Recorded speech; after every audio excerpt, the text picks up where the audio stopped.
to me over here. His name is Warren Smith. Uh, a guy, and I said to him, like a father figure to me. He's really like a king. Mm-hmm. He put me on the mat here in Natal. And while I was working at the gym, where he gave me an opportunity, a lot of people used to ask all the time, because they just see me training, and they used to ask me all the time, please, man, don't you want to train my Latis? Or don't you want to train us, like on a weekend or something? And I could never do it because it's conflict of interest, at work with other personal trainers there. Yeah. And I was obviously in sales. So they never allowed it. And then, um, one day I met this woman. I'm looking at her right now. Her name is Julia. It's my wife, mashallah. So I met, mashallah. I met this woman one day. We were working in the same establishment for a year already, but we didn't really exchange two words with one another. The most ludicrous thing ever. And then one day, like a year later, we started talking. And it kind of hit off. And on our first date, we were really chatting about future dreams and ambitions and these types of things. And we had always kind of figured that, her vibe and my vibe was to one day have our own movement. Yeah. Yeah, 100%. So, I mean, 3 years later, we've got our own establishment here in Durban. Alhamdulillah, it's such a beautiful place, and we've got such beautiful people that are there, part of our place. It's genuinely like just one huge big family. And everybody just gets along, respect each other. They all come there, get their grind in, get their work done.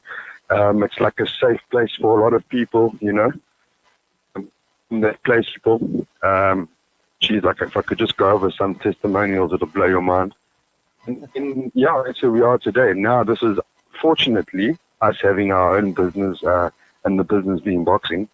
It's obviously allowed me now to not have to answer to anybody, and I can do my training full time. So I've gotten back into the loop of professional boxing, and we are trying our hardest, our utmost best, to getting some action in Johannesburg in December.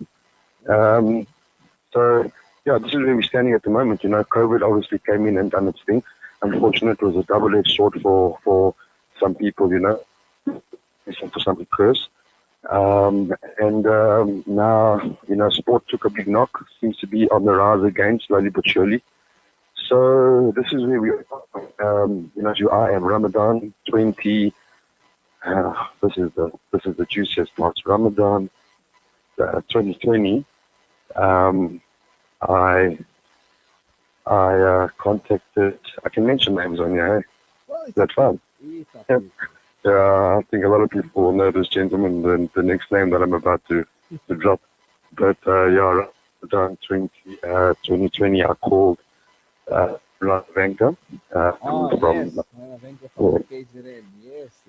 yes, from Shlanga. And I basically just said to him, I'm ready. Now, how does this all happen? I mean, Oku rocks out with his dad, goes to Port Elizabeth, meets up with this guy, Tembi in Kosi, ends Okay. up in a Kasi, gets humbled, and over a number of years meets his So, now meet my wife. first, And then I'm yeah, looking at your gym there, a picture of it with the Iron Mike holding a dove there in the background and stuff. And then yeah. how does this, how did you find the anchor in Islam? What was a calling for you? How did you No, embrace this? Talk to me. oh no, that's the easiest question. So, um, okay, so basically, look, when I got here to Durban, it was my first time really being, how could I say, exposed to a real Muslim community. I had Muslim friends, but I've never really been exposed to a Muslim community at all. Okay? Um, yeah, exactly, like right in your face all the time, 24/7. So, coming with spending time with a lot of the people, and especially a lot of the boys in the Ummah, and seeing how, look, let me tell you something. I'm not a guy that believes every story's got a pretty picture. I know that there are bad roots in every pond. Okay, so I'm not trying to act like it's the prettiest picture. I'm just saying that what I saw, it was the closest thing to real brotherhood amongst the men. It was a kind of thing like where I just saw that nothing would get in the way of one man standing for another. And it's what I was raised on. It's just how my father raised me. So I recognize this amongst the guys. I love the camaraderie amongst the Oaks. I love the brotherhood. Yeah. Oh, I loved it. It's just what I go for, man. I live by that. Yeah. So yeah, I like spending time with people from Roma and spending time with them and fasting and actually reading the Mars while I was fasting and kind of really putting my heart, not kind of really putting my heart into it. That for me was enough, but it was the people that, and I would love to mention, like I got names that I could, I understand if listening, I got names that I could mention, but I mean, these are the guys that really, they for me. They know who they are. Sorry? Yeah. These are the guys who know who they Yeah, they know exactly who they are. But I mean, so yeah, it was people in our gym. I mean, we've got a large Muslim base as well, and you just kind of see, man. It's just all love. It's pure love, and it's all love, and it's acceptance, and it's just a real vibe. If you want me to put it that way, it's a very real vibe. are. So It's all about the energy at the end of the day, and I can tell by your energy, it's all about vibrance. Now, you mentioned you've got a professional boxing fight coming up in December.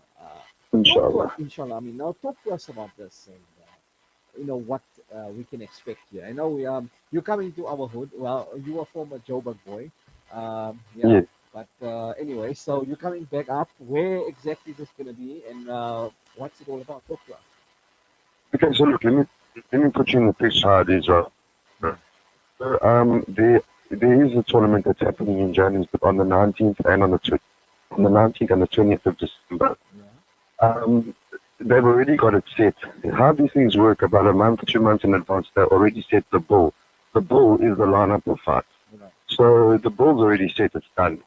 But they were trying to get me onto something in Cape Town. That one fell through. So last night, or the night before last, I saw them post something on Instagram about like advertising this fight that's happening in Joburg. So I commented there on the page, and I said to them, listen, the guy's name is Jeff, and I said, listen, Jeff, I just want you to know that I am ready. So in case anybody pulls out, if anybody has an injury, because these things happen, people pull out on last minute for stupid reasons sometimes. So I said, if anybody pulls out at the weight catch of 69 kilos, then I'll be happy to pull in. So I've kind of just put myself out there as a backup, if you do say, because it's not confirmed. So let's hope, like I said, I said to my wife, if Almighty wills it, then, we go and do the business. We are being ready. We stay, this is our business. We're playing every day. So yeah, and we take it with open arms. Well, awesome stuff. The next time I'm in Dubs, I'm coming to visit at the So, Inshallah. I mean, I was there a month ago exactly on this weekend, and wow, man. But anyway, lastly, Brother Umar, I want to ask you, I mean, there's so much more to it. I can just tell by the energy, and I want to hear a bit more about the motivation. But for others who are, struggling with a bit of self-esteem and a lack of confidence, just to wrap up, I do need to head off to another interview, but to conclude, for other Oaks, brothers, be it Muslim, non-Muslim, across the platforms who are tuning in and listening around the country, around the globe, from a person who might have a low self-esteem and lack of confidence, you found your calling, right? What would you give to them? What words would you give of motivation to others? Sure. It's a tough one because I know what works for me, and what worked for me at the time, because that was the exact problem I had, and what worked for me at the time was actually getting myself into something which I knew was going to empower me. So for me, sport and boxing in particular, I knew for a fact was going to empower me because that's what it does. It instills confidence. And it just kind of gives you this confidence that you don't have to show off. It kind of just shines its own light. So you know what? It's difficult. It's difficult to say what's going to work for one, But for me, it was sports. I found it through boxing. I found my release through boxing. I found my confidence through boxing. I would say that my rose if you want to call it, my rose of life really only started to bud properly once I went through a boxing gym and things. I mean, it's just been like that for me ever since. If anybody is in that kind of a vibe or in that kind of a slump right now at the moment, the first thing I would genuinely suggest, be it boxing, be it surfing, because I mean, we're here in Durban, be it a walk on the beach, be it anything, I would say the first thing would be just to get your blood flowing and to get some oxygen pumped into your brain, breathe a good couple of deep breaths, get out there, clear your mind, get some sort of, just some sort of energy pumping through your body, because the more you sit down there in that zone, so we got to start somewhere, man, you know? Of course, man. But hey, anyway, you know what, Brother Umar, Shaun McMinnie, there's so much to talk about then. Time doesn't go on. But the first thing I do when I touch down in Durbs, head off to Bilal's cuisine on the beachfront and I wake up having a meal. But anyway, we'll chat again. We have a awesome weekend. Yeah. Inshallah, my brother. Brother Umar, thank you so much for your time tonight. What an inspiration. And man, looking forward to another interesting chat with again. Take care, man. Have yourself an awesome weekend. Thank you so much. Assalamu alaikum. That's Brother Shaun McMinnie. Umar has embraced Islam, alhamdulillah, for the mercy and only through the command of the Creator. Anyway, it is now 37 minutes after 8. Next up, I speak to Jan from Marlin. We're talking about how you can make 7,000 Rand a month for having a cell-phone tower on your property. Stay tuned for that. Breaking stereotypes, moving boundaries, joining hands. Salam